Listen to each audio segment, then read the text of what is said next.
Hey guys, my name is Bara with ChiBatterySystems. Today I'm going to show you how to install the Gladiator 60 and 72 on your Surround bike. The first thing we're going to do is take the key and open up the battery compartment. After that, we can turn off the white breaker right back there, just to make sure that all the power is off. We can unplug these two connectors here and remove your battery, or we can put this off to the side. The next thing we're going to want to do is grab some pliers, and you'll notice there's a little circlip holding these pins on, one on each side. So you can just take it and pull it right out. And that's what you're going to be left with. And make sure not to lose these. They're very difficult to find if you do lose them.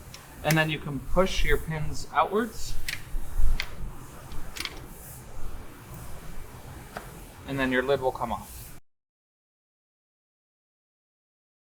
Okay, and for the next step, you're going to need an Allen key that fits the screws at the bottom of the battery tray, and they're going to need a Phillips screwdriver, and a magnet helps if you have one.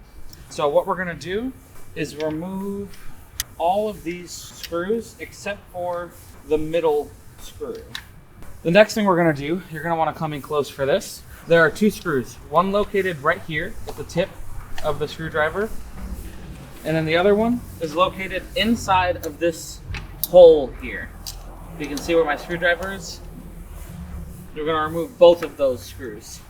And here's where the magnet can help, because then you won't drop the screw and you can just kind of pull it right out. And we'll do the same thing on the other side.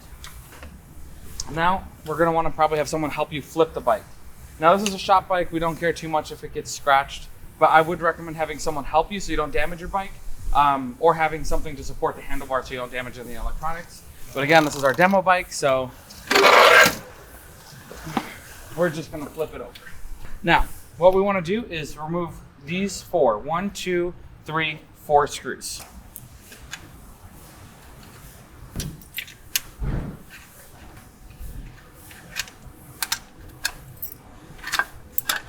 Okay, and you're going to be left with 4 of each of these hardware.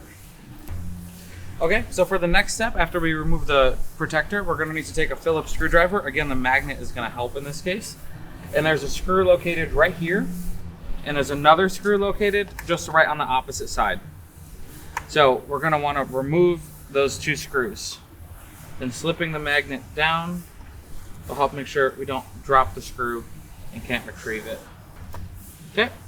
2 screws. Now our buck converter is loose. At this point, we can remove that 5th screw that we left, and now our old battery tray will come right back out.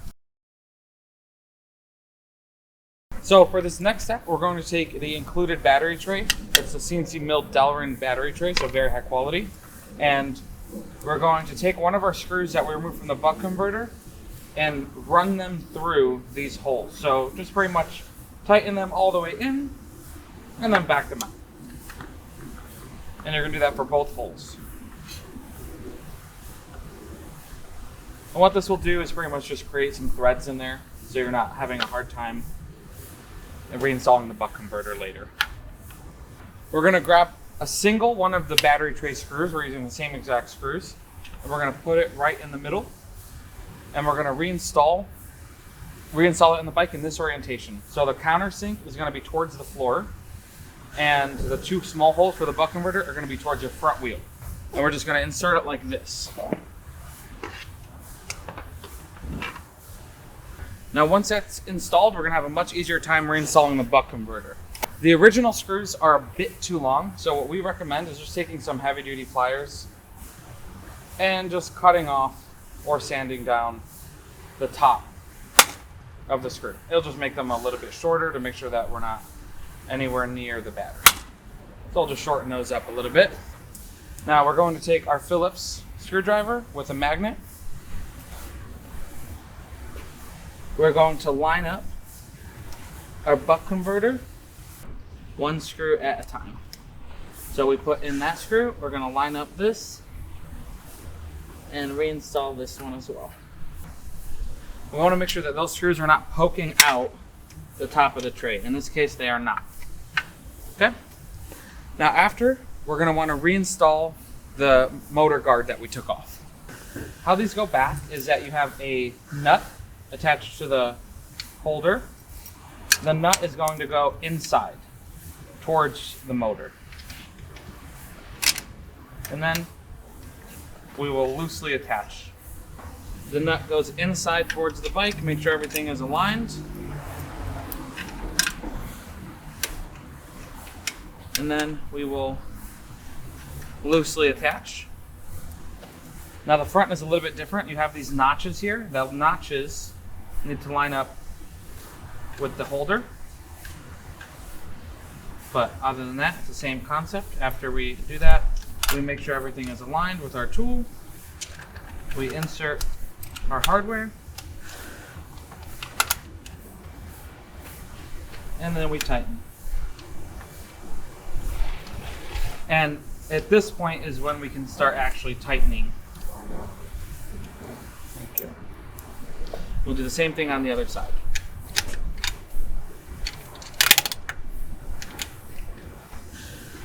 And you want these guys good and tight because they can vibrate off.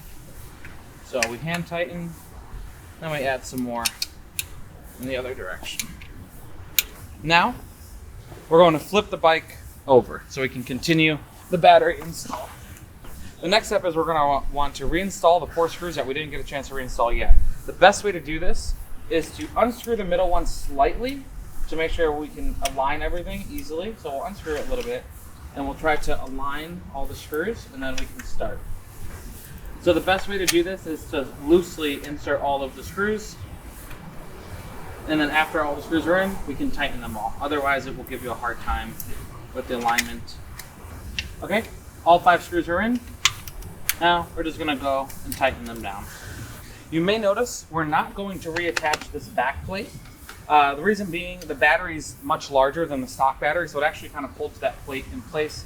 It doesn't end up causing any sort of problems. So you're going to be left with 2 extra screws because we will not be reinstalling that. What we want to do next is just pull out this foam pad here. We find that there's already a plenty of friction holding the battery in place, so this actually makes it much more difficult. So we can pull that foam pad out. Okay, so after we remove this foam pad, we're going to go ahead and remove this screw and the opposing screw. This is going to make sure that the battery does not hit the screws on the way in. We're going to take 2 of the metal washers that were included in your kit, put them between the head of the screw and the plastic, and then you can go ahead and re-secure those fully. And we're going to do the exact same thing on the opposite side. This will make sure that the screw does not protrude into the frame and damage the battery in any way. Okay, so after we re-secured the battery plate and we pulled the foam pad out, all that's really left to do is to pop the battery in place. Now the rubberized coating of this battery makes it so it's a really high friction fit. If you were to remove the rubber coat, everything would fit extremely smoothly. But since it is a larger battery, it tends to be a little bit more difficult. So we're just going to push that in place. You want to make sure that it does not get caught up on both of these edges because it can. So if it's giving you a hard time, be sure to look at that area. The next step is going to be installing the default lid option, which is going to be the stock hardware kit with your stock lid. You're going to want to remove these 2 screws here. These are the stock screws. We can take them out and put them off to the side. Take note of how your latch was originally installed.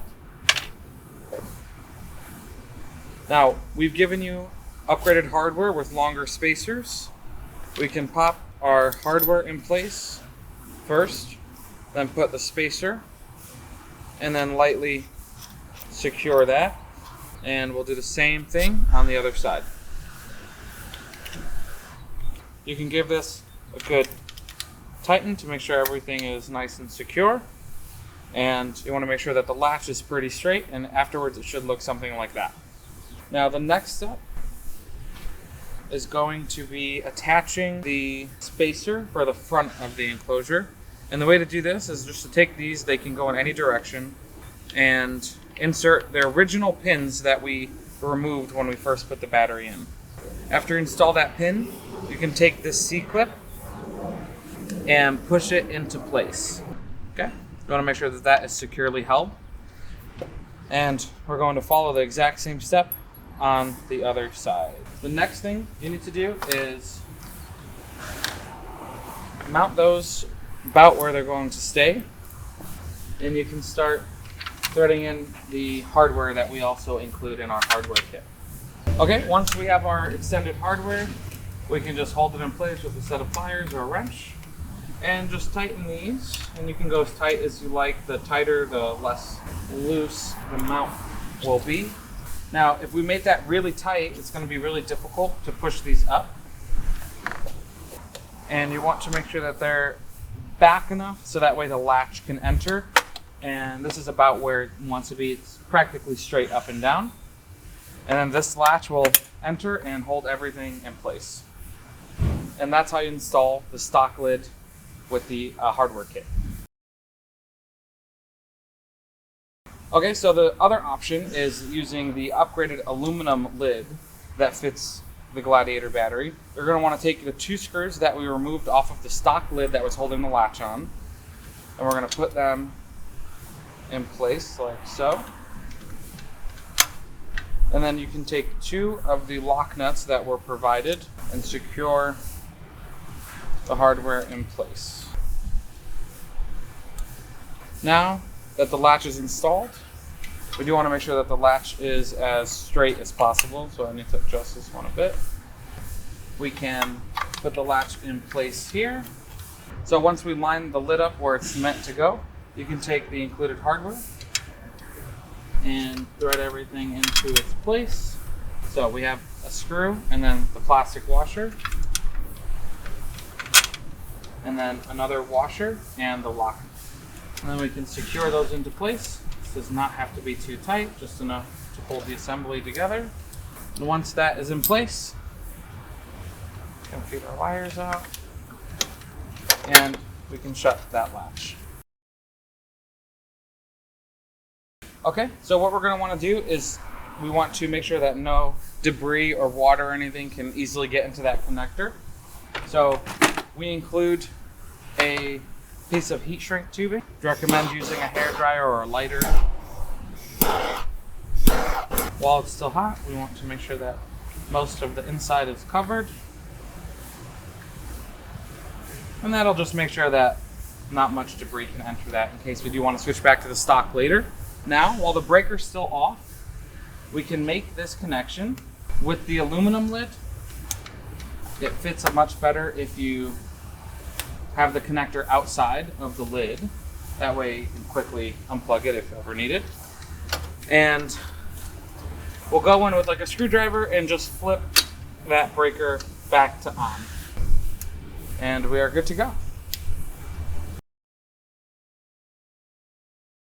Okay, so I'm going to show you how to install the Gladiator guards. It's the same process on both sides. We're going to remove 1, 2, and 3 screws. We'll start with this guy here.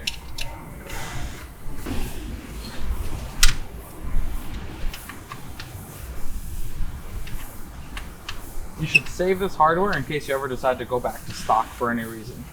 Now, we're going to take our right guard. Our right guard is different from our left guard because we have a keyhole cut out on our right guard. And we can take one of the 3 identical new hardware and put that into place. Then we're only going to loosely secure it. Now we'll go ahead and do the second. Again, only loosely securing it to the bike. The third, which is right down here. Now once all 3 are loosely secured, you can go ahead and tighten everything down.